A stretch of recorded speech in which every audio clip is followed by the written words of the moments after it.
Saudações, gente bonita, mestre Leider aqui. Dessa vez eu me lembrei de gravar, né? Vamos tentar superar a frustração do outro vídeo e trabalhar. Pessoas, olha, não vou mentir pra vocês não. Falar de novo tudo que a gente já disse é uma coisa que pode ser bem frustrante. Mas, na verdade, a gente vem... Algumas coisas a gente vem falando há muito tempo, né? Peraí, deixa eu clicar, não.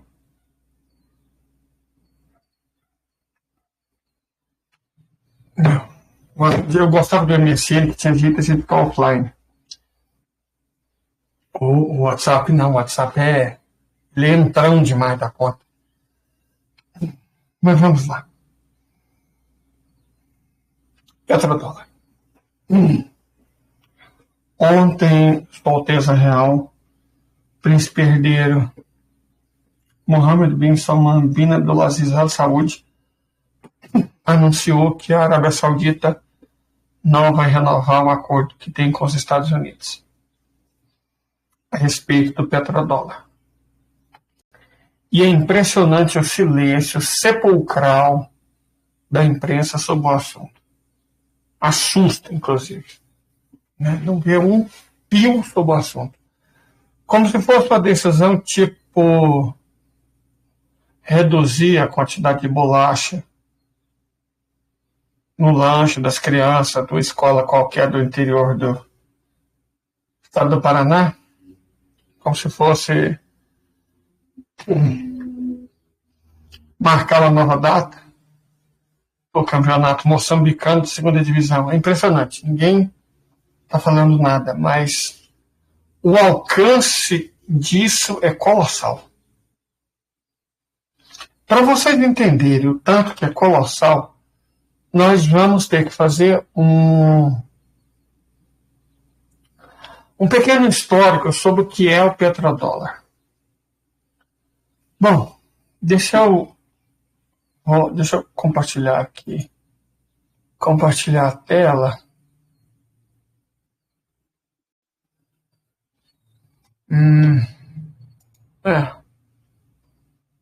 Compartilhar a tela. O que vocês estão vendo aqui é ao vivo a economia dos Estados Unidos se autodestruindo. Deixa eu só mostrar alguns dados aqui.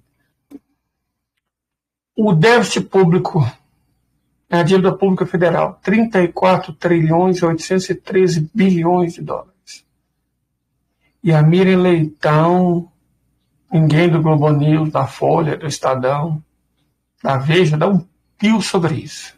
O pessoal que fala que o governo tem que controlar o déficit público, parece que a economia não vale para os Estados Unidos, né? Porque lá, olha o tamanho da dívida pública, 34 trilhões e 813 bilhões de dólares. Só a dívida pública do governo federal. Dá por pessoa, por cada cidadão, por cada um dos três... Estados Unidos não tem cidadão, né? Por cada um dos 336 milhões de habitantes dos Estados Unidos, dá uma dívida de 103.348 dólares. São uns 540 mil reais por pessoa ao nascer. Para cada contribuinte, uma dívida de 266.952 dólares. Dá cerca de 1.350.000 reais de dívida para cada contribuinte americano. E olha o que eu vou mostrar aqui agora. O que os Estados Unidos arrecadam, corrigido, vamos pegar o valor corrigido, é 6 bilhões e 866 milhões de dólares. 6 bilhões e 866 milhões de dólares. Essa é a arrecadação federal dos Estados Unidos. Só que os Estados Unidos gastam muito mais do que arrecadam. Eles estão gastando atualmente 1 trilhão 985 bilhões 525 milhões de dólares a mais do que arrecada. Isso representa que o déficit público nos Estados Unidos é de quase 30%. E aí você vê essa chorantina, você vê a Miriam Porcão, você vê a Globo, né? Você vê os jornais, você vê as revistas, tudo liberal. O déficit público, o déficit público. Tem que zerar o déficit, fizeram até o Temer, né, que o inferno tem algum dia. Uma lei que não pode ter déficit público, superávit obrigatório. Os Estados Unidos estão trabalhando com 30% de déficit público. Entenderam? Eles estão gastando quase 30% a mais do que arrecada. Como é que você explica isso, Miriam? Como é que você explica isso, Globo News? Fala aí, Estadão. Cadê os seus famosos editoriais? Né? E olha a evolução disso. Em 1960, o déficit público era de 52,78%. Quer dizer, a dívida em relação ao PIB, perdão. A dívida em relação ao PIB era de 52,78%. Ou seja, a dívida era cerca de metade da economia dos Estados Unidos. Em 1980, caiu para cerca de um terço, 34,6%. Então, a dívida era cerca de um terço do PIB. 2000, já tinha começado a financiarização, a dívida já era de quase 2/3, né? Ou pelo menos 3/5, 57,53%. Hoje, a dívida é muito maior que o PIB. A dívida é 22,29% maior que a soma das riquezas produzidas nos Estados Unidos. Mas o que o petrodólar tem a ver com isso tudo? Muito. Vamos falar sobre isso. Para a gente compreender como os Estados Unidos chegaram nessa situação para eles, né? Porque eu, sinceramente, eu não lamento essa situação lamentável para eles. A gente tem que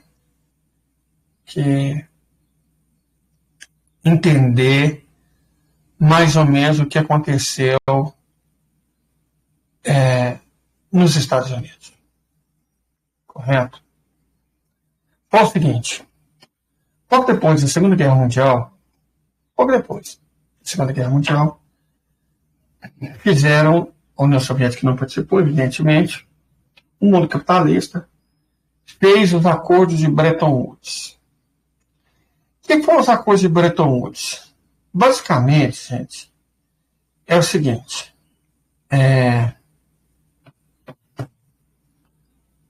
um dos motivos da Segunda Guerra Mundial foi uma disputa monetária. A crise econômica após 1929 fez com que os países tentassem salvar as próprias economias à custa das demais economias. Como eles fizeram isso? Um jeito de você manter a atividade industrial quando a sua própria economia interna está ruim é produzir para exportar. Só que produzir para exportar exige um grande grau de competitividade, tecnologia, mão de obra, infraestrutura, o coisa que a China tem, né? Exige aquilo que a China tem.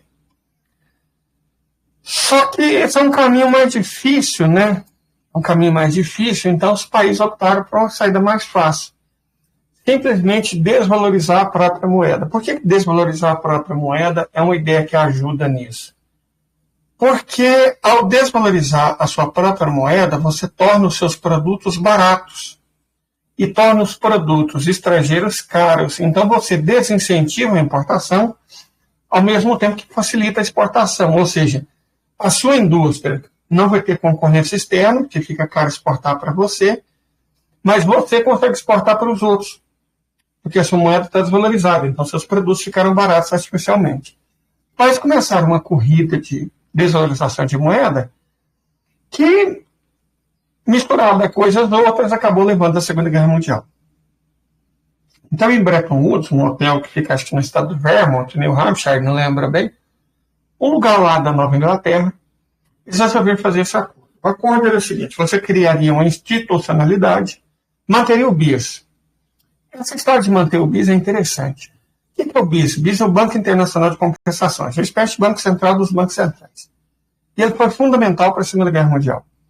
Por isso, Winston Churchill queria que todos os diretores do BIS fossem enforcados. Mas os diretores do BIS eram banqueiros, né? E os Estados Unidos não queriam que banqueiros fossem enforcados. Então, os Estados Unidos, inclusive, manobraram para o Winston Churchill perder as eleições, preferia que um cara mais à esquerda assumisse do que o Winston Churchill mantivesse o poder e pudesse exigir que os banqueiros que controlavam o BIS fossem enforcados. Mas por que o Winston Churchill queria enforcar os banqueiros que controlavam o BIS? Eu vou explicar para vocês. O BIS guardava, era parte da Liga das Nações, guardava as reservas em ouro dos países do mundo. Certo? Para ninguém trapacear, falar que tinha uma certa... Porque as moedas naquela época eram todas lastreadas. Mas o que garantia que um país falasse, eu tenho 500 toneladas de ouro, mas na verdade tivesse só 300? O BIS. O BIS guardava as reservas de ouro de praticamente todos os países do mundo. Só que olha o que acontece. Em 1900, não sei se foi em 35, foi em 35 ou 36, acontece a UNCLOS, a união entre a Alemanha e a Áustria, certo? Promovida pelo Adolf. Quando aconteceu a UNCLOS, o Banco Internacional de Compensações, o BIS, entregou o ouro da Áustria para a Alemanha nazi. Aí o Adolf pensou, como? Eu, na prática, tomei esse país e ganhei o ouro dele? Deixa eu fazer um teste. Ele fez o teste em 36, que ele fez o teste em 38. Ele invadiu a Tchecoslováquia. Ele invadiu a Tchecoslováquia.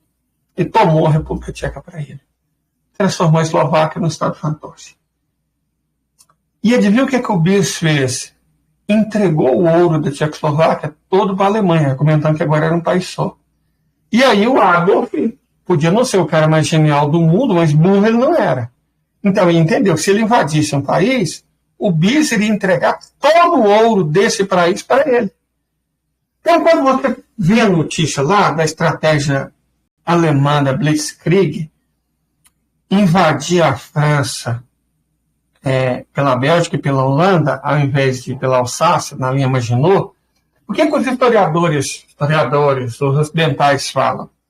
O Adolf fez isso para pegar os franceses por trás, porque ele não teria que passar a linha Maginot. Cara, isso é uma bobagem. Tá, esse foi um fator, mas não foi o mais importante.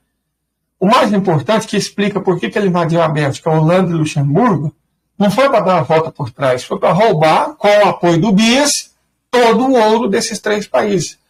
A Holanda tinha reservas colossais de ouro, a Bélgica também. Tudo que a Holanda roubou da Indonésia e do mundo inteiro ao longo de séculos estava lá. E a Bélgica também tinha roubado quantidades colossais de ouro da África. E Luxemburgo era um país de banqueiro. Então Adolf passou a mão no ouro desses três países. Quer dizer, não só invadiu os países de graça, como se tornou muito lucrativo. Foi por isso que depois ele invadiu a Noruega, invadiu a Dinamarca. À medida que ele invadia os países, o BIS ia entregando o ouro desses países para a Alemanha. E aí o que ele fez? Olha, ele foi invadindo o país. Não é só para levar a ideologia nazi. Não, gente, não.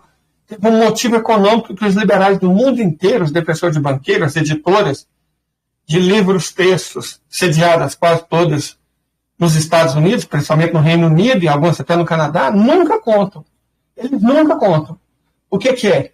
Que os Estados Unidos invadiram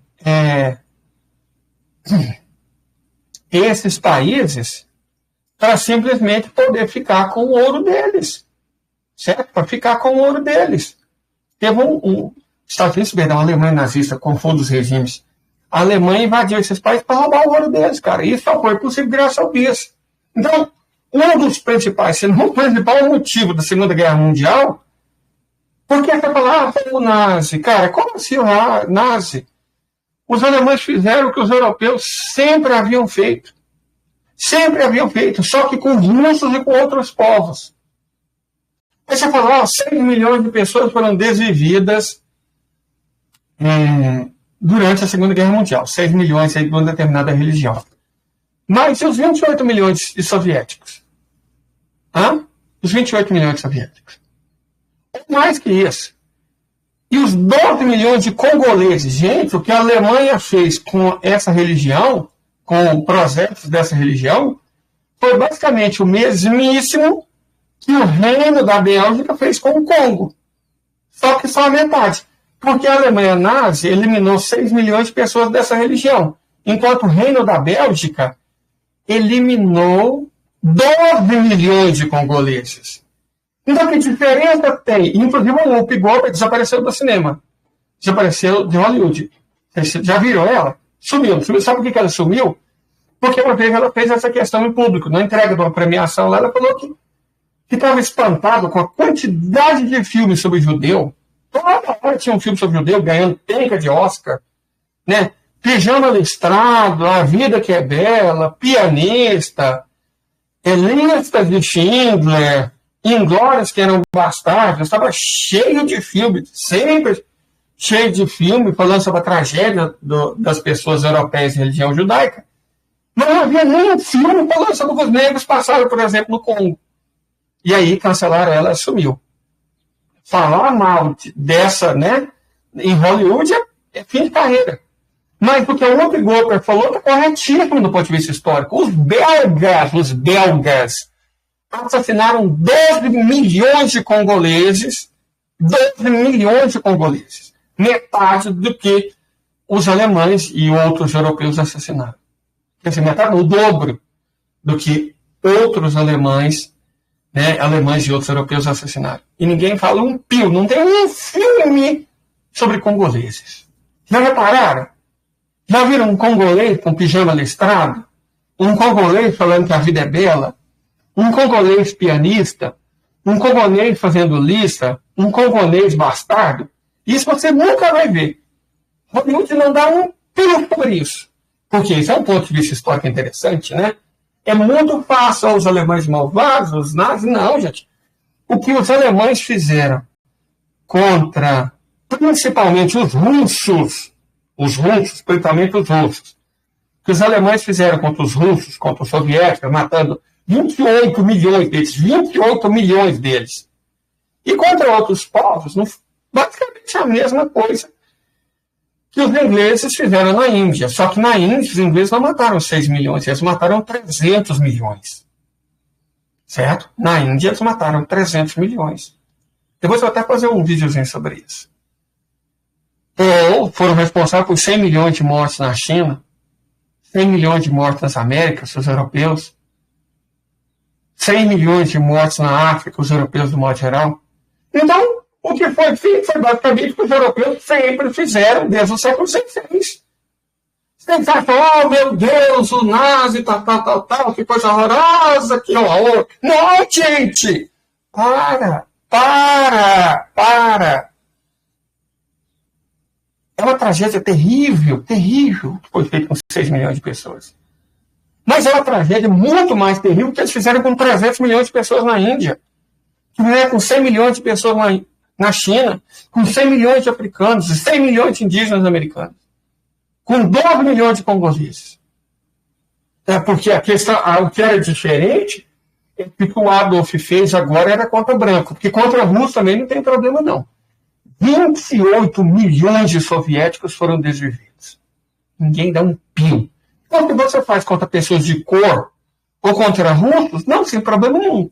Qual foi a barbárie? A barbárie foi fazer contra branco da Europa Oriental. Certo?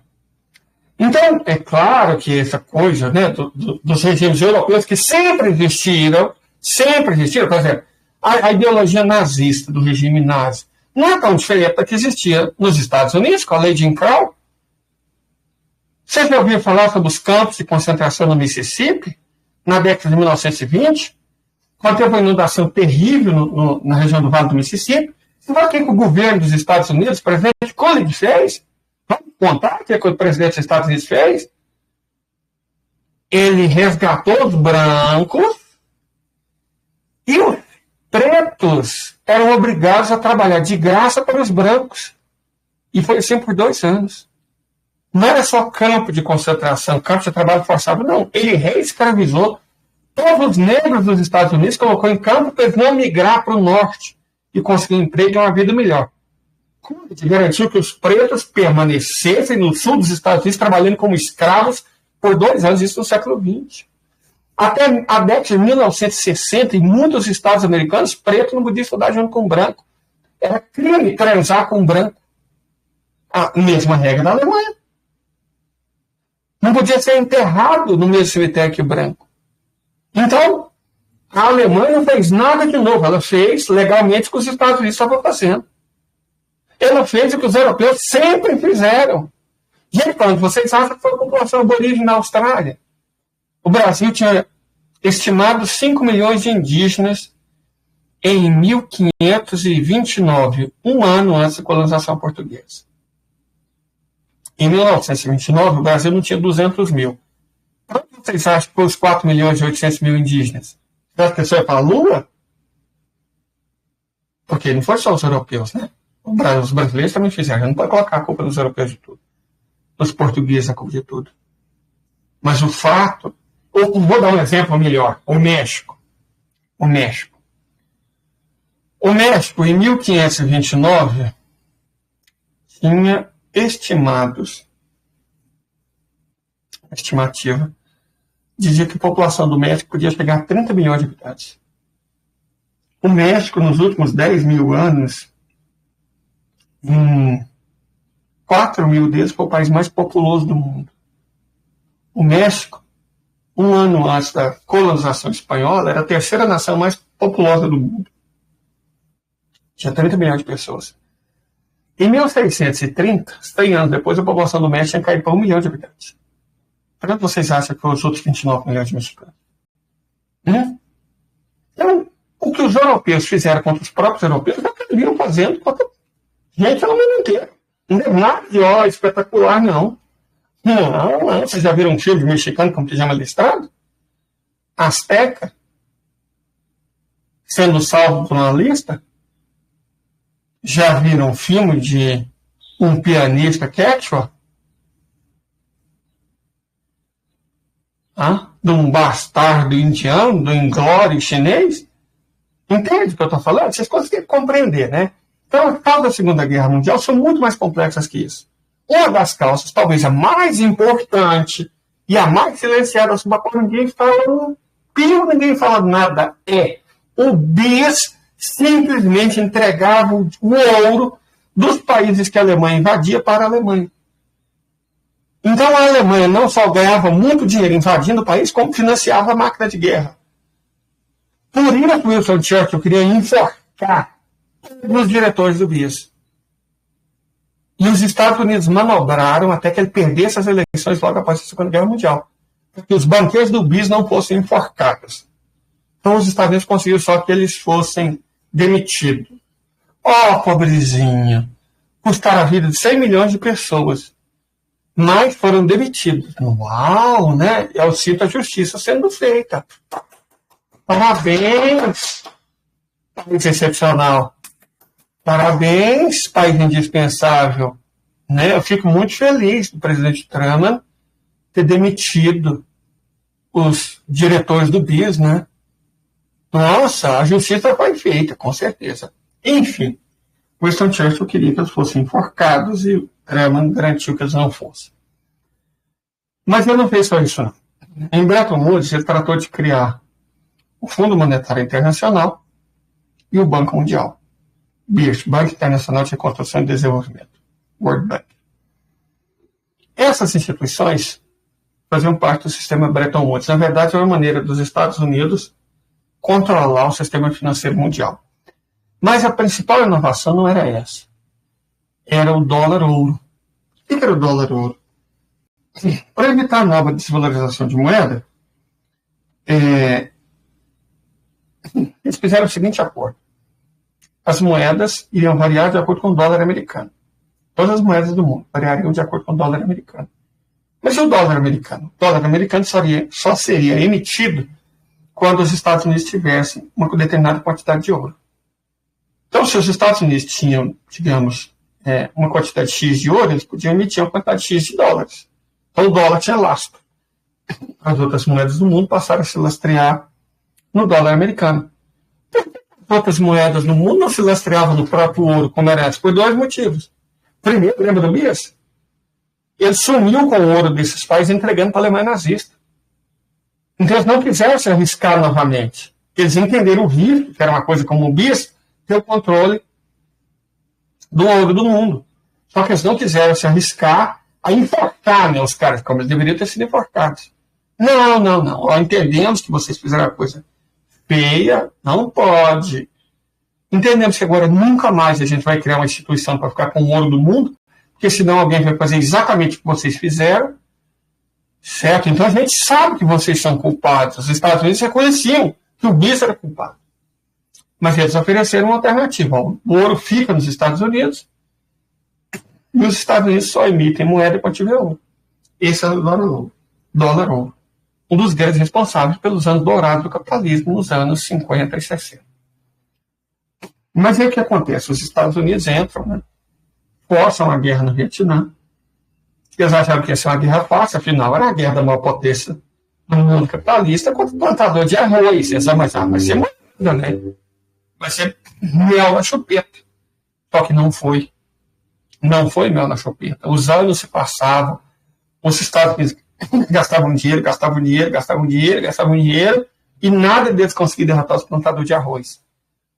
E aí, os presidentes da Alemanha, salvo engano, acho que era Gerd Schmidt, e da França, deixa eu ver aqui quem foi o presidente francês que sucedeu Charles de Gaulle. Presidente da França em 1971.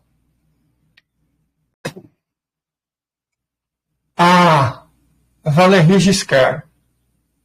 Valéry Giscard d'Estaing. Isso. Valéry Giscard. Não foi ele? Peraí, deixa eu ter certeza. Não era esse. França. Peraí, só um momento, gente.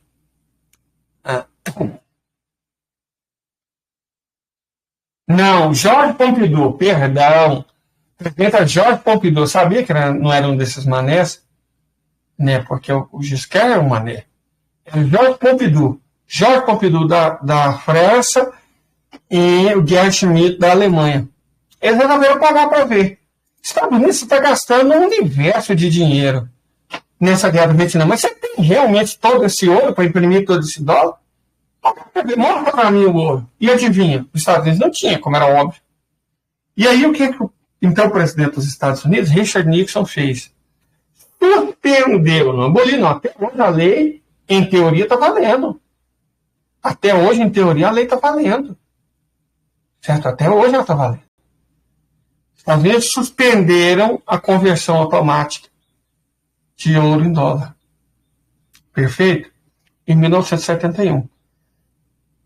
Mas, como era previsto, o dólar começou a cair. Ele não tinha lastro. Mas tinha um semilastro. Qual que era o semilastro? Em 1950, os Estados Unidos produziam metade dos bens industriais do planeta. Metade dos bens industriais do planeta eram produzidos nos Estados Unidos. Então, realmente, fazia sentido ainda em 71 que você não precisasse lastrear os recursos dos Estados Unidos, a moeda americana, em ouro, porque os Estados Unidos tinham mercadorias industriais para oferecer. Certo? Tinham mercadorias industriais. E tanto que tinha bons empregos, as pessoas ganhavam bem, estava tudo funcionando tranquilo. Na década de 1970, um pai de família, só ele trabalhando, já da esposa trabalhar, conseguia sustentar a casa, pagar a casa, comprar um carro e pagar a universidade do filho sem sofrer muito. Era plenamente possível, porque os salários eram bons, o custo da faculdade e do serviço eram baixos e tudo mais, então dava para fazer isso. Mas o fato é que em 73 aconteceu uma coisa horrorosa para o capitalismo. Houve a Guerra do Yom Kippur. Essa Guerra do Yom Kippur tem que ser mencionada. Por quê? A Guerra do Yom Kippur é vendida pelos livros impressos nos Estados Unidos, no Reino Unido e no Canadá, como tendo sido vencida pela entidade ilegítima, só que não foi. Não foi. Golda Meir fez uma burrada enorme fazendo um ataque preventivo, não contava com a reação de sírios e egípcios. E quando ela percebeu, os egípcios estavam a 40 quilômetros ao sul de Jerusalém e os sírios a 20 quilômetros ao norte. Jerusalém estava para ser tomada. Certo? Jerusalém estava para ser tomada. Israel ia perder a guerra. E o que Israel fez? Ameaçou soltar bomba atômica na França, em Londres, em Paris. Não, vamos soltar, vamos fazer isso. Se vocês não nos ajudarem, nós vamos soltar. E os Estados Unidos intervieram. Falaram, não, ó, enquanto vocês apanhavam e perderam, a guerra valeu. Mas agora que Israel está perdendo e está apanhando, agora não vai não. Nós estamos entrando aqui e vamos acabar com a guerra. Foi isso que aconteceu. E aí os países não. é tudo fraudiqueiro na época. Os povos muçulmanos, os povos árabes, ficaram muito nervosos, mas muito nervosos mesmo, se levantaram para derrubar os regimes árabes, se fosse preciso. E aí, para acalmar a população enfurecida, os governantes árabes decretaram o bloqueio do petróleo. Não, nós não vamos ficar assim, você está protegendo Israel? Então agora vocês compram o petróleo de Israel, se vocês quiserem. Japão está protegendo Israel, compra o petróleo deles. Europa está protegendo Israel, compra o petróleo deles. Para ver como é que vocês vão lidar com isso. Esse foi o primeiro choque do petróleo. Para vocês terem uma ideia, quando o primeiro choque do petróleo foi lançado, no começo de 1973, um barril de petróleo custava $1. Um ano depois, um barril de petróleo custava $14. Então, o preço aumentou por 14 vezes, 1.400%. Então, um ano depois, em 1974, a economia mundial estava em bancarrota por causa do choque do petróleo, estava em bancarrota. Porque realmente o custo de apoiar o Estado ilegítimo foi altíssimo. E os árabes estavam bancando. Falando, não, vamos vender petróleo. A gente quer compra de Israel. Vai, compra deles. E aí o Richard Nixon, não, vamos conversar. Chamou lá um punhado de governos, né, da região do Golfo Pérsico. Seguinte, eu entendo a fúria de vocês. Só que vocês têm que ter medo do povo de vocês. Vocês tomaram essa decisão porque ficaram com medo do próprio povo derrubar o governo de vocês. Vamos fazer o seguinte. Nós, os Estados Unidos da América, garantimos vocês. Vamos proteger vocês. E em troca, vocês podem até continuar vendendo petróleo, cara. Só quero que vocês me façam um favorzinho. Só venda o petróleo em dólar. Não venda mais em libra. Na época não tinha euro, né? Não venda em franco. Não venda em florim. Não venda em lira. Só vendam petróleo em dólar. E em troca a gente protege vocês. Esse foi o acordo do petrodólar. Foi interessantíssimo para os Estados Unidos, porque a partir daquele momento, eles tornaram, acho que a única nação do mundo a lastrear a moeda, não na própria riqueza, mas na riqueza dos outros. Então, o dólar era lastreado na prática em quê? No petróleo, mas não no petróleo dos Estados Unidos, que os Estados Unidos nem tinham. É no petróleo dos árabes, no petróleo da OPEP. Foi o acordão do petrodólar. E, bom, os árabes tiveram que garantir também que eles não comprariam ativos americanos, porque aí as economias do Golfo Pérsico seriam inundadas de dólar, né? Tudo que os Estados Unidos não queriam é que esses dólares fossem usados para comprar os americanos, para comprar os Estados Unidos. Então, foi dito aos árabes que não gastassem esse dinheiro comprando ativos americanos, somente passivos, ou seja, título da dívida. E aí a dívida americana começou a crescer. Vocês podem ver aqui, ó. Em 1980 era 34% do PIB. 2057. 2024, 122%. A participação, veja só, a dívida mais que dobrou em relação ao PIB entre 2000 e 2024. Porque os Estados Unidos passaram a entender que agora sim eles podiam comprar o mundo. Porque todo mundo precisava de petróleo. Então todo mundo precisava de dólares. Então eles começaram a inundar o mundo com dólares. Quando isso começou a gerar uma inflação interna, o então presidente do Banco Central, colocado pelo Ronald Reagan, que é o inferno também ao tempo, um cara chamado Paul Volcker, aumentou as taxas de juros em 20%. Isso em 1973. Aumentou as taxas de juros em 20%. Esse aumento exorbitante da taxa de juros fez com que todo mundo quisesse título da dívida pública americana. E as pessoas aí começaram a comprar título da dívida pública americana como se não houvesse amanhã. Mais do que isso. Não tinha... Que atividade industrial dá a garantia de retorno de 20%? Não tem, cara. Não tem. A indústria quebra. E não só nos Estados Unidos, praticamente no mundo inteiro.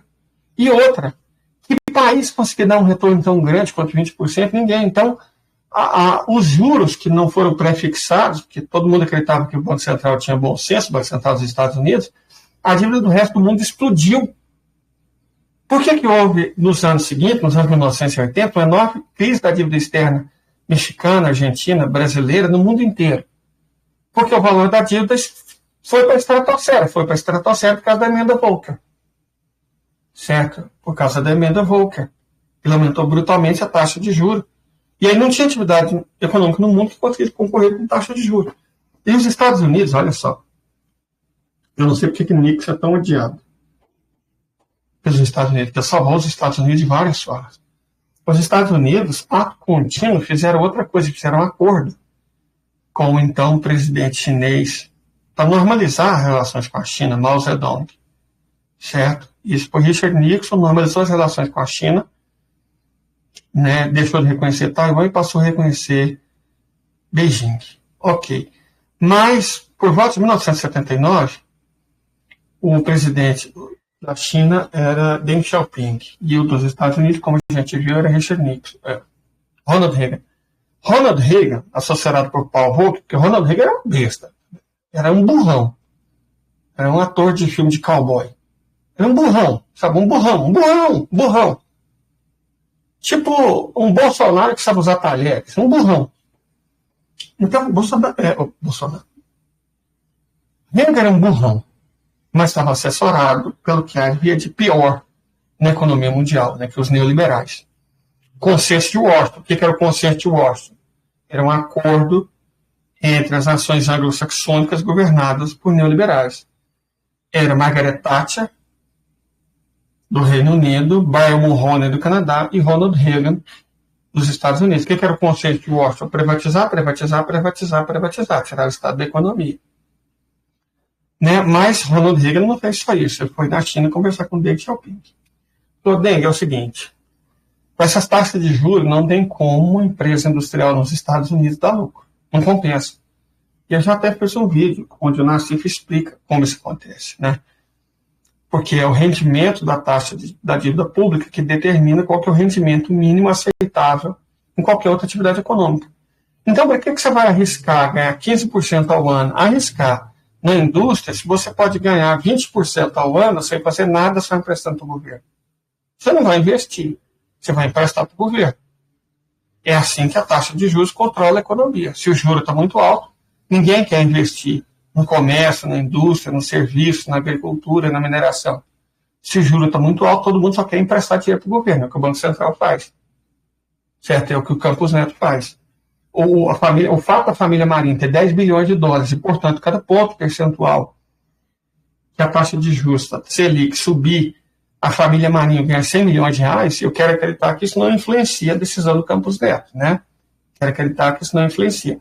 O fato do próprio Campos Neto ter dinheiro aplicado em título de renda lastreado na dívida pública, o que é absolutamente ilegal e criminoso, eu também quero acreditar que isso não tem influência nenhuma na decisão do Campos Neto.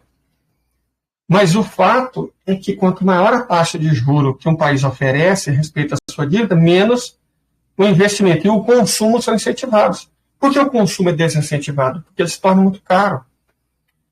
Porque pega o Brasil, que tem um sistema bancário absolutamente disfuncional. Os juros são absurdos. Agora que o Haddad conseguiu dar uma controlada, impedindo que a dívida duplicasse em relação ao montante inicialmente emprestado.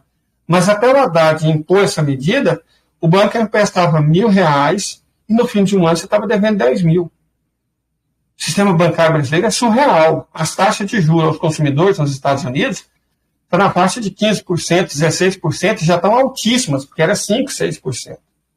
Então, com taxa de juros muito cara, você não consegue comprar. E isso é para combater a inflação. É a receita neoliberal de combater a inflação, inventada pelo Paul Volcker.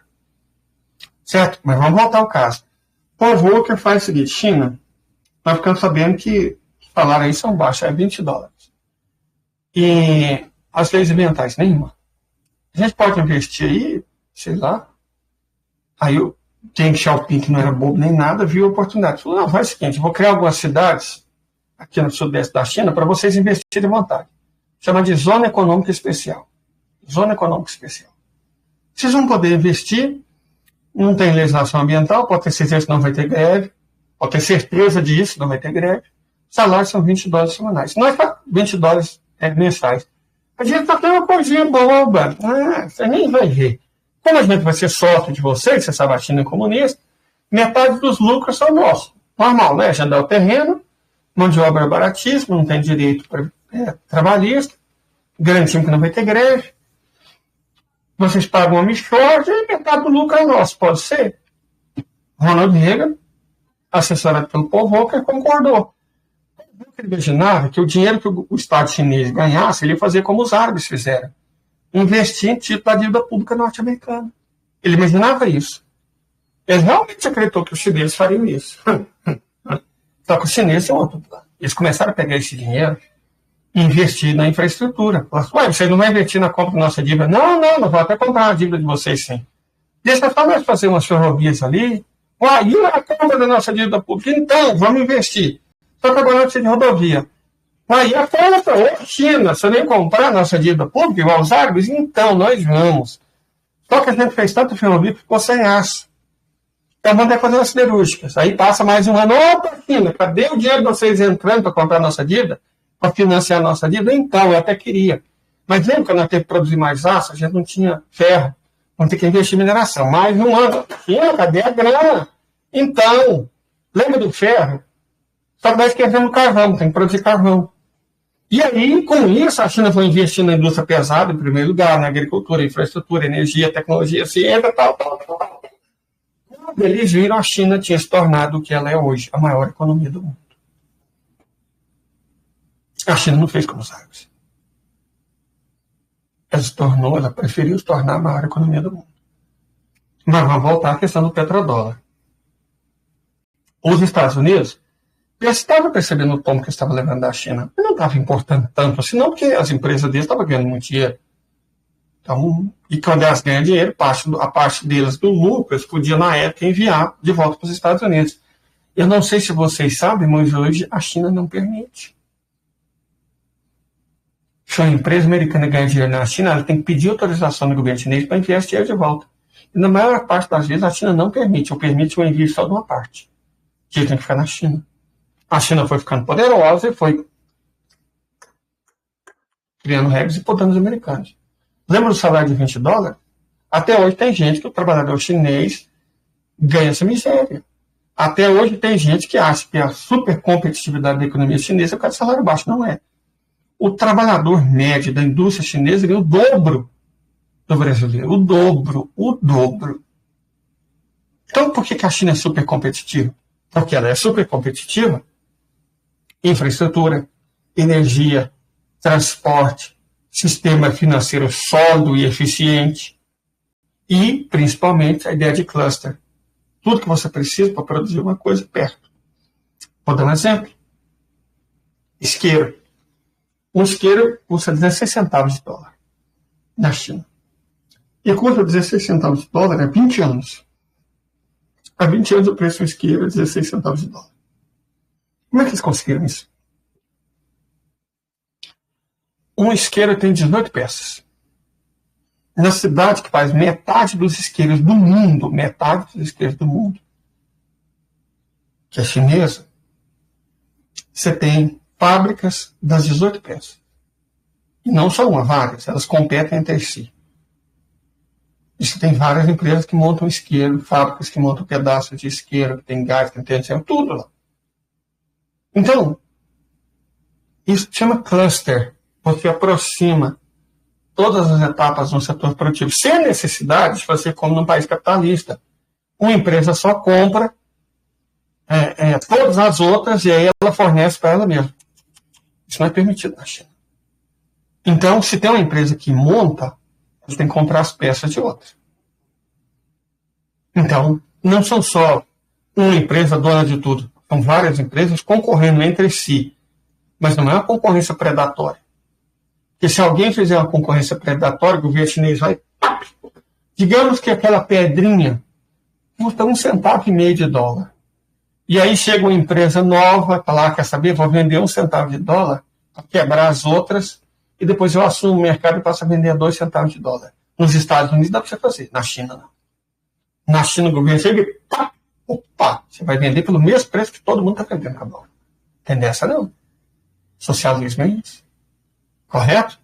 Enfim, a China hoje produz quase 40% das mercadorias comercializadas internacionalmente industriais do mundo. Deixa eu só ler uma estatística para vocês. Eu não vou inventar dado, não. Não vamos inventar dado aqui, não. Né? Não vamos inventar dado. Você sabe qual que é o valor das exportações chinesas em 2022? Não está tendo os dados de 2024, né? Deve ter sido um medão. Em 2022, você sabe quanto a China exportou de produtos industriais? 3,544 bilhões de dólares. Isso em 2022. 3,544 bilhões de dólares. Entenderam? 3,544 bilhões de dólares. Vamos pegar a exportação de produtos industriais dos Estados Unidos.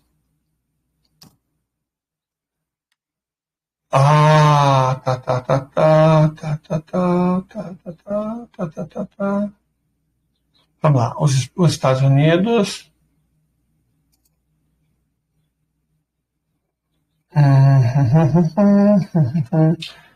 Segundo o governo dos Estados Unidos é o segundo maior exportador de bens do mundo. Então, que bem. Os Estados Unidos exportaram 2,1 trilhões de dólares em 2022. Então, 1 trilhão e 400 bilhões a menos que a China. Certo? Quais foram as coisas que os Estados Unidos mais exportaram? Petróleo. 138 bilhões. Agora, os Estados Unidos exportaram 138 bilhões em petróleo. Deixa eu mostrar uma coisa para vocês. Vocês estão vendo essa tela, né? Ok. Os Estados Unidos importaram 250 bilhões de dólares em petróleo. Está vendo isso aqui? US Imported Oil, petróleo importado pelos Estados Unidos, 250 bilhões de dólares. Mas como os Estados Unidos importaram 250 bilhões de dólares e exportaram 138 bilhões de dólares? Tem alguma coisa muito errada, né, nesses dados americanos. Muito errada. Eles importam petróleo para depois reexportar? Basicamente é isso. Eles roubam, por exemplo, o petróleo do pré-sal ou o Temer, que entregou nosso pré-sal a troco de nada. Nós não recebemos nem imposto. Graças àquele miserável, nem imposto a gente recebe. Roubam o nosso petróleo, dá uma lavada nele e exporta de novo. É isso que os Estados Unidos fazem. Mas, enfim, voltando ao assunto do petrodólar. O lance é o seguinte: o mundo inteiro precisa de dólares para comprar petróleo. Precisava até ontem. Precisa de dólares para comprar petróleo. E aí, bom, todo mundo gasta dólares, os Estados Unidos podem imprimir dólares à vontade. Perfeito? Às vezes imprime dólar e gasta esse dólar como se não houvesse amanhã. Na verdade, gente, deixa eu contar uma coisinha para vocês sobre como funciona esse negócio de gastar dólares como se não houvesse amanhã. Vocês estão vendo que a dívida pública dos Estados Unidos é essa aqui, 34 trilhões e 813 bilhões de dólares. A dívida dos estados é essa aqui, 1 trilhão 305 bilhões de dólares. A dívida local é dos condados e dos municípios, 2 trilhões 450 bilhões de dólares. Então, os governos, 34,8, 35, 36,1, 38,5. Os governos, nas três esferas dos Estados Unidos, devem mais de 38 trilhões de dólares. Você sabe qual é o total da dívida dos Estados Unidos? Porque nós sabemos que os governos devem 38,5 trilhões de dólares. Perfeito? A dívida pessoal, ou seja, das famílias, é 25,5 trilhões de dólares. Aqui, está vendo? 25,5 trilhões de dólares. É o que todas as famílias dos Estados Unidos juntas devem. Cada família dos Estados Unidos deve, em média, 75 mil dólares. Mas cada família dos Estados Unidos só tem 7.500 dólares em poupança. Vocês estão conseguindo imaginar a tragédia, né? Cada família, em média, tem 7.500 dólares em poupança e 75.900 dólares em dívida. O total da dívida das famílias é de 25,5 trilhões de dólares. 25,5 trilhões, mais os 38,5 trilhões que nós achamos, são 64 trilhões de dólares só das famílias e do governo. As empresas e os bancos devem o restante desses 100 trilhões e meio de dólares, que é o total da dívida dos Estados Unidos. Eu pergunto para vocês, 100 trilhões e meio de dólares podem ser pagos? Vocês acham que alguém consegue pagar uma dívida de 100 trilhões e meio de dólares? Não consegue. Não consegue. O PIB mundial é de 175 trilhões de dólares. 100 trilhões é 60% disso.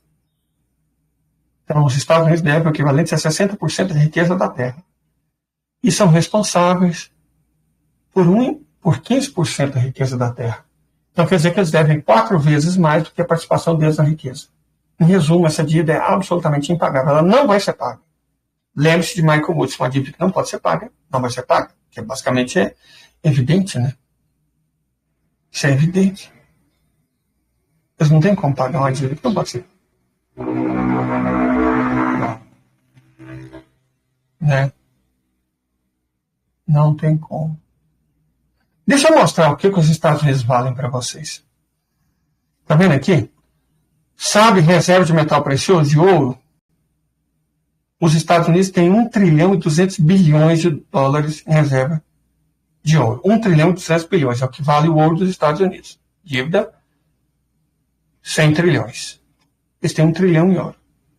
5,7 trilhões em reservas minerais. 75 trilhões em imóveis. 24 trilhões em terra. Nos Estados Unidos são 2 rubricas diferentes, terra e rural. No mercado financeiro são 51 trilhões. Lucros recapturados, 7 trilhões e meio. Total da riqueza de tudo que os Estados Unidos têm. Total de tudo que os Estados Unidos têm. Tudo. Do grãozinho de arroz a um lote de terra baldio em Idaho. Do Banco of America a Tesla. Tudo que os Estados Unidos têm. Todas as casas, todo o ouro, todos os recursos, todas as fábricas, tudo nos Estados Unidos vale 170 trilhões de dólares. Está vendo aqui? 170 trilhões de dólares. Se eles vendessem tudo que tem nos Estados Unidos, valeria 170 trilhões de dólares. A dívida total é de 100 trilhões de dólares. Então, se você vende tudo, você pode pagar. Se não fosse esse problema aqui, ó, os derivativos. 626 trilhões de dólares. Derivativo é um seguro que você faz por caso da sua operação financeira dar ruim. Se todos exigirem o pagamento do seguro, os Estados Unidos teriam que pagar 627 trilhões de dólares. Sendo que tudo que eles têm, tudo, vale 170. Estão chegando aqui? Esse país não é sustentável, gente. É só olhar os números. Qual que é a fonte desses números? O Partido Comunista Cubano, Secretaria de Tesouro do Governo dos Estados Unidos, Banco Central dos Estados Unidos, Departamento de Estatística dos Estados Unidos. Todas essas fontes aqui são de órgãos públicos do governo dos Estados Unidos. Esse é o tamanho da merda no qual os Estados Unidos estão. Dá uma olhada nesse preço dos imóveis de 75 trilhões de dólares. Esse imóvel não vale 75 trilhões de dólares. Mas não vale mesmo. Deixa eu explicar o que o petrodólar tem a ver com isso. Os Estados Unidos imprime em dólar. Certo? E não tinha problema, porque dólar é usado para comprar petróleo. Começam a surgir outros produtores de petróleo. Perfeito, mas até então tranquilo, suave, paciência, né? Começa a guerra na Ucrânia. Sanções contra a economia russa. As sanções do inferno. Eles acharam que ia destruir a economia russa em 3 meses. Eles destruíram a economia da Europa em 1 ano. E a Rússia, que era a 6ª maior economia do mundo, agora é a 4ª. Os dados mais recentes do Banco Mundial mostram que a Rússia ultrapassou a China, ultrapassou o Japão e a Alemanha, se transformou na 4ª maior economia do mundo.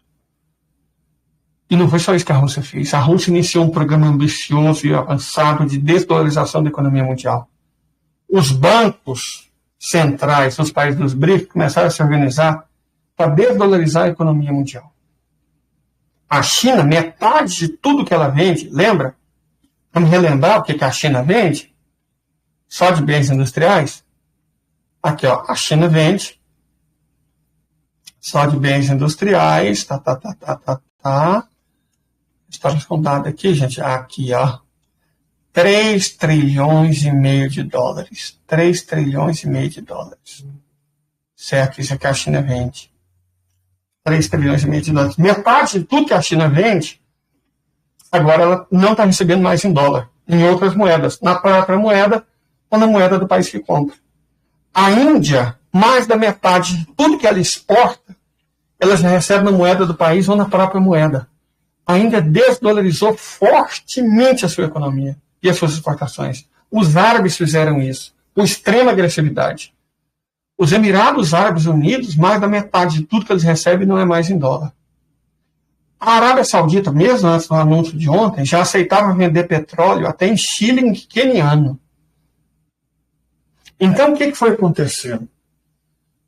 Com a desdolarização cada vez mais crescente da economia mundial, a necessidade de dólares diminuiu. Se os dólares não são mais necessários, ainda teve outra coisa. Na prática, o início do fim da globalização. A globalização é uma ideia de jirico, uma ideia muito burra. Por quê?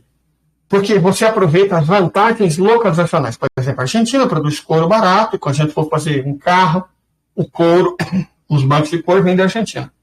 Nossa, parabéns, que ideia genial. O Brasil produz alguma coisa barata, então vamos montar lá. A mão de obra aqui é barata, se o trabalhador é mal pago, vamos montar no Brasil. E não sei o que, o câmbio vão produzir na Tailândia, o motor vai produzir no Japão, não sei o que vai produzir na Alemanha. A ideia genial da globalização. Mentira, uma ideia burra. Quando houve o Covid, as cadeias de transporte, a cadeia logística entrou em colapso. E aí a economia do mundo inteiro percebeu o quanto a ideia da globalização era estúpida. Deixa eu dar um exemplo. Vocês sabem que na minha cidade tem uma fábrica da Mitsubishi. Inclusive perto da casa da minha mãe.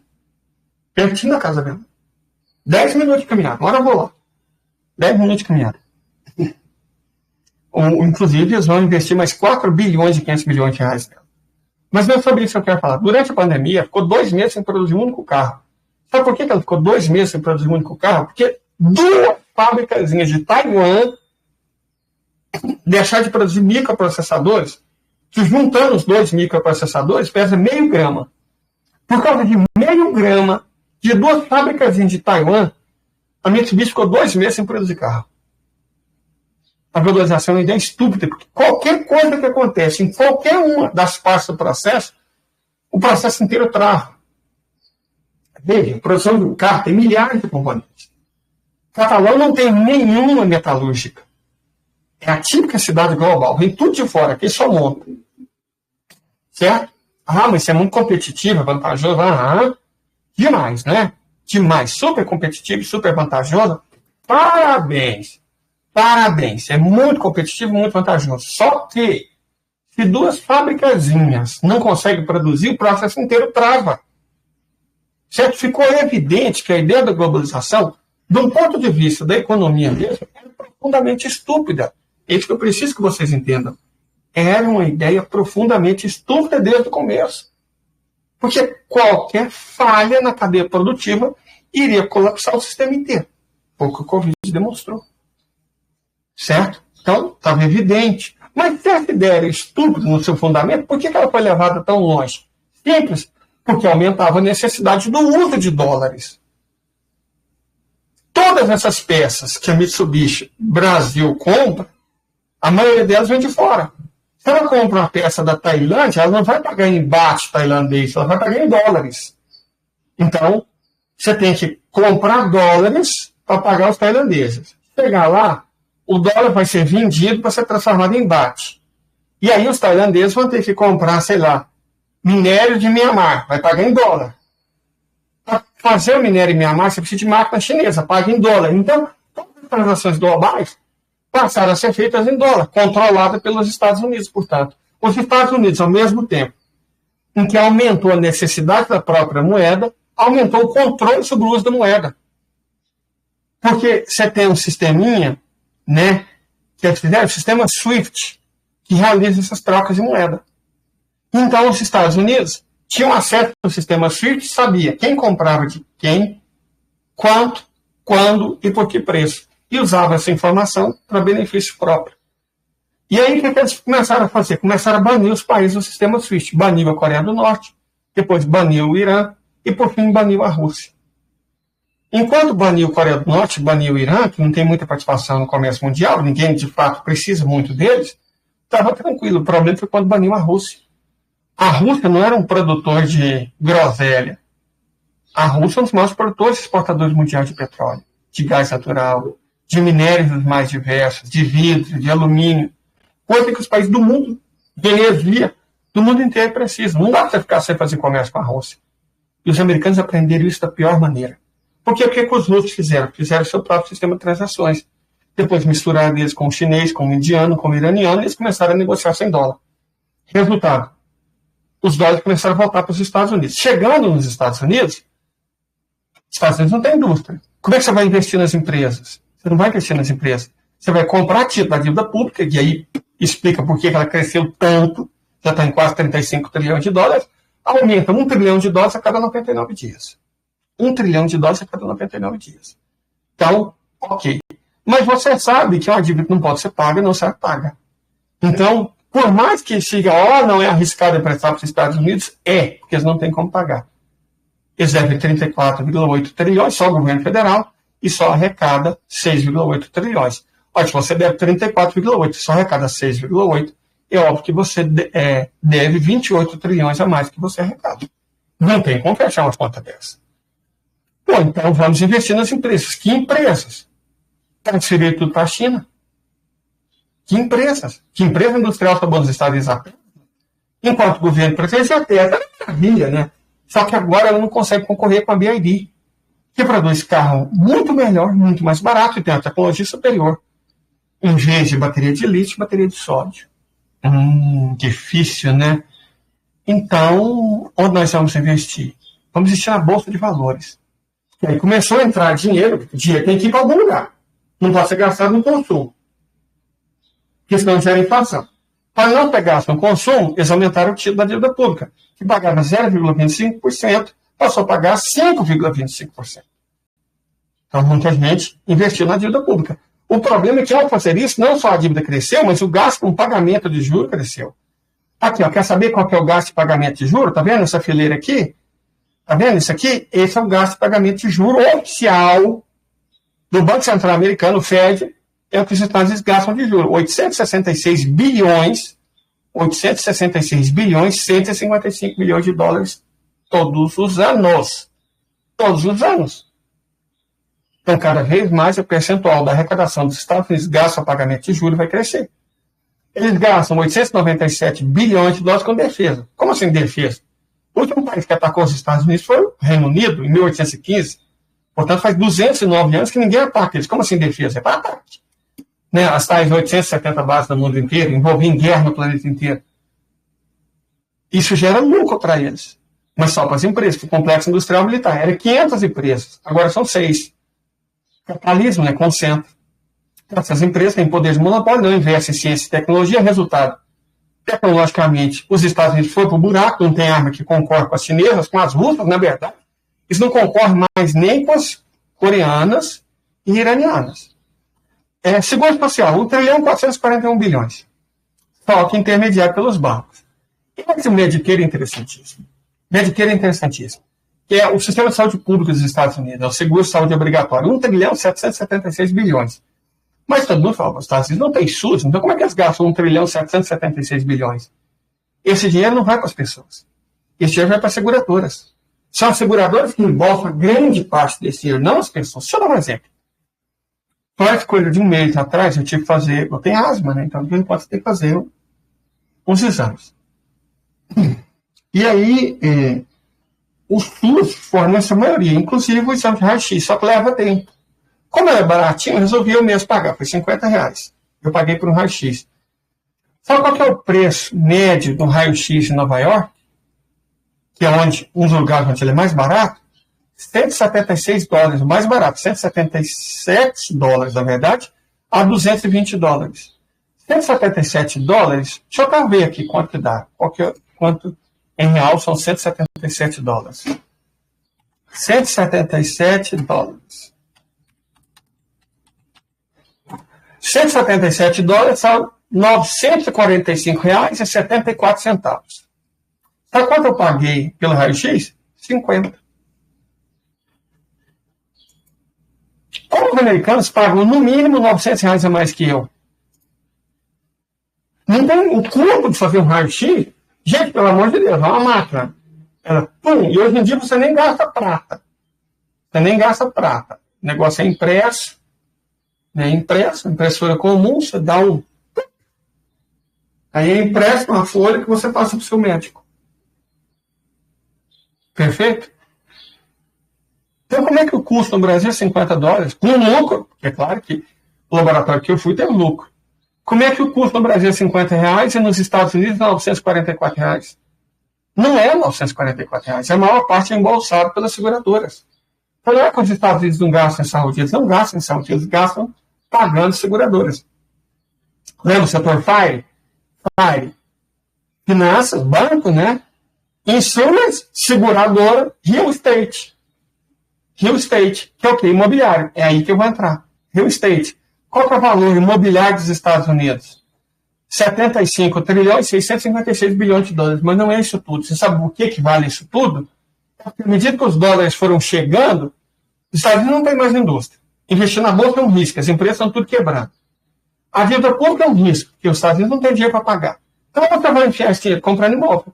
Você vai comprando imóveis, os imóveis vão valorizando. Só que isso é uma bolha. Porque, em tese, para valorizar, alguém queria alugar esses imóveis, comprar esses imóveis, para morar, por exemplo. Mas como? O salário médio nos Estados Unidos é $1.250. O aluguel médio está em $1.840. Então, traduzindo, se você trabalhar 40 horas por semana ao longo do mês, você não ganha o suficiente para pagar o aluguel, eu não digo a comida. Isso explica porque tem 600 mil pessoas nos Estados Unidos morando nas ruas. Você tem que ter 2 empregos.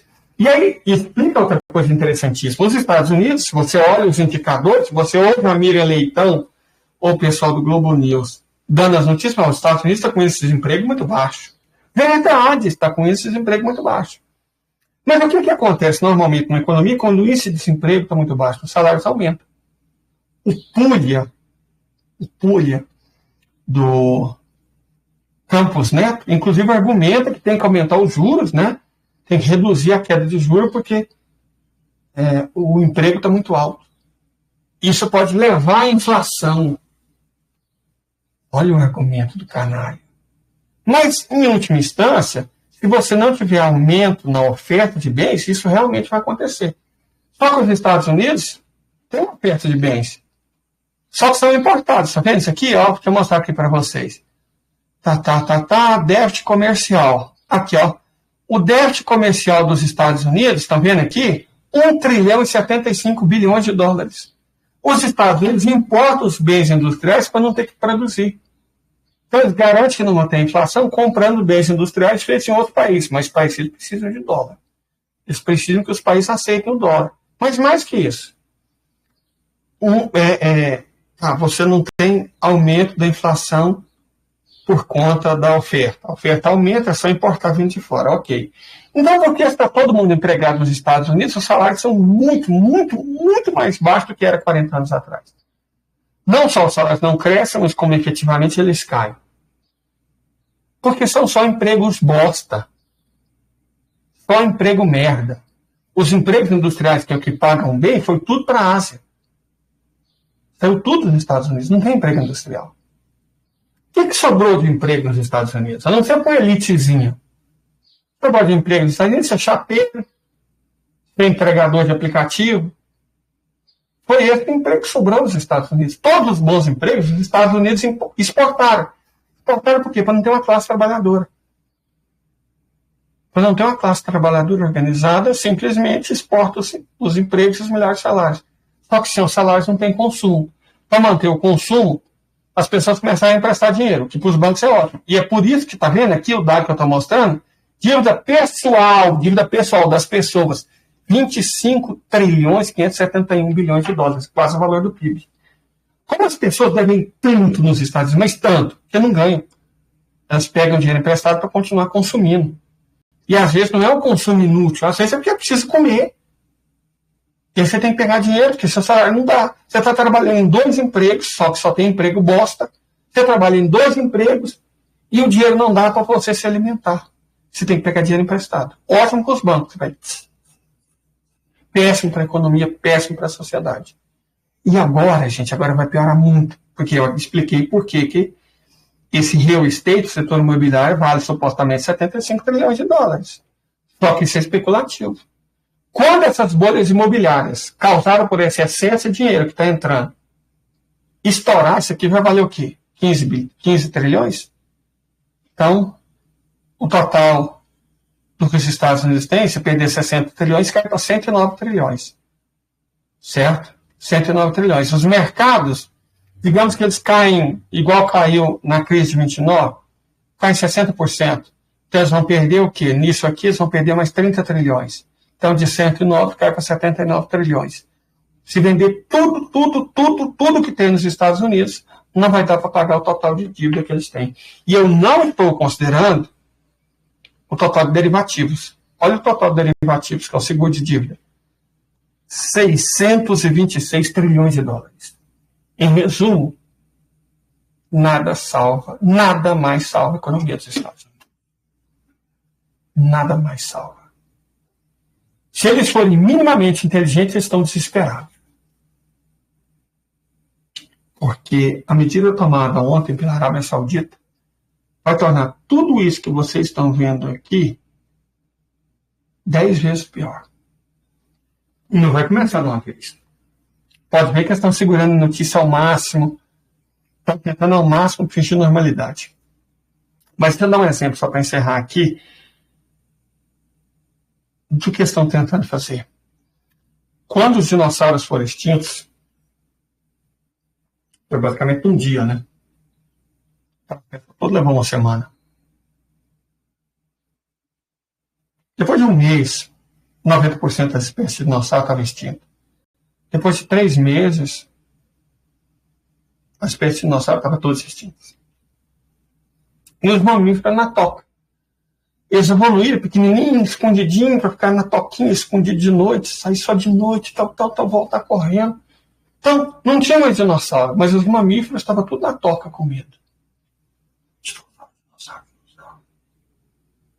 Né? Não caiu a ficha que o dinossauro tinha sido extinto. Levou um tempo. Aí o mamífero mais corajoso saía, não tinha dinossauro para comer, e voltava. Esses mamíferos mais inteligentes, mais corajosos, começaram a se reproduzir. Rapidamente os mamíferos entenderam que não tinha mais dinossauro, então o mundo era dele. É o que está acontecendo agora. Ontem caiu o meteoro. Meteoro caiu ontem. O meteoro que destruiu os dinossauros. Os Estados Unidos caiu ontem. Por enquanto, os mamíferos estão tudo na toca. Mas eles não vão viver na toca eternamente. Daqui a pouco eles vão começar a sair. Timidamente, um país vai chegar na Arábia Saudita, no Catar, no corte. Vocês têm petróleo? Fala alto. Petróleo, vocês têm? Temos petróleo, sim. Quanto? Vamos ver o que foi na Arábia Saudita. 200 dirhams. Eu posso pagar na minha moeda? Fala mais alto. Posso pagar na minha moeda? Claro que você pode, não precisa dar dólar, não. E ele vai desconfiadinho, né? Compra, meu Deus do céu. Ele vai contar para você, comprei petróleo. Não usei dólar. Sério, vai lá. Aí a maioria não vai acreditar, mas alguns vão. Fiquei sabendo. Aqui. Compraram petróleo aí. Não usaram dólar? Tipo, é isso mesmo? Não, tranquilo, pode comprar. E no instante a notícia espalha. Rapaz, quando os países, as empresas perceberem que realmente não precisa de dólar para comprar petróleo, aí os Estados Unidos vão ameaçar. Os Estados Unidos vão ameaçar o quê? Com o porta-aviões que os rotiers quase afundaram. Inclusive em relação aos porta-aviões, eu percebi que eu cometi um erro. Quando eles atingiram o porta-avião, do jeito que eles deram a notícia, eu entendi que ele estava no Golfo de Aden. Só que ele não estava no Golfo de Aden. Ele já estava no Mar Vermelho. Ele não estava à direita de Bab el-Mandeb. Ele estava à esquerda. Então ele não teve que passar por Bab el-Mandeb. Ele já estava aqui. Agora ele tem que sair pelo Suez. Sair pelo Suez vai ser uma coisa interessante. Mas esse porta-avião vai ter que sair pelo Suez. E aí ele vai ser visto por todo mundo. O estrago nele vai ser visto por todo mundo. Vai ser muito interessante. De toda forma, Um país que tem um porta-avião atingido por criador de cabra, definitivamente não é um país que pode ameaçar os outros, né? Não vou falar ter perdido para o plantador de arroz, ter perdido para o Afeganistão. Não. Criador de cabra quase afundou um porta-avião deles. Não, como é que esse país vai ameaçar os outros? Se os Estados Unidos não podem ameaçar, e se o dólar não é mais necessário para comprar petróleo, rapidamente, sabe que as mamíferas vão começar a se perguntar. Então, para que a gente precisa de dólar? Se não serve para comprar petróleo, e se os Estados Unidos não podem mais, na prática, ameaçar ninguém, sobretudo se a gente tiver a proteção da Rússia, do Irã ou da China, para que a gente vai ter que usar dólar? Que eles vão chegar rapidamente à conclusão que eles não vão ter que usar dólar. De chegar à conclusão que eles não têm que usar dólar para efetivamente não usar dólar, é isso aqui, ó. E aí, o que vai acontecer com os trilhões de dólares que estão no mundo? Estaracuteando. Não vão voltar tudo para os Estados Unidos. E aí, gente, imagina que os Estados Unidos tinham um balão inchado dentro da pança de alguém. À medida que o dólar for entrando, pum! Esse é o destino dos Estados Unidos. E basicamente não há nada que eles possam fazer contra isso. Leider, mestre Leider, o que você recomenda? Recomendo duas coisas. Primeiro, compre pipoca. Segundo, não coloque muito sal. Compre pipoca e fique assistindo. Porque o fim está próximo. Muito mais próximo do que vocês imaginam. E eles, o que podem fazer? Como diz Manuel Bandeira e Pneumotórax, né, que é o poema famoso, dançar um tango argentino. Só. Já era. Ontem, o meteoro caiu. A partir de agora, é esperar a extinção dos dinossauros e a ascensão de uma nova fauna. Correto? Espero que todos vocês tenham um bom dia, tarde ou noite, não sei a hora que vocês estarão assistindo, e muito obrigado por nos assistir. Beijo do gordo.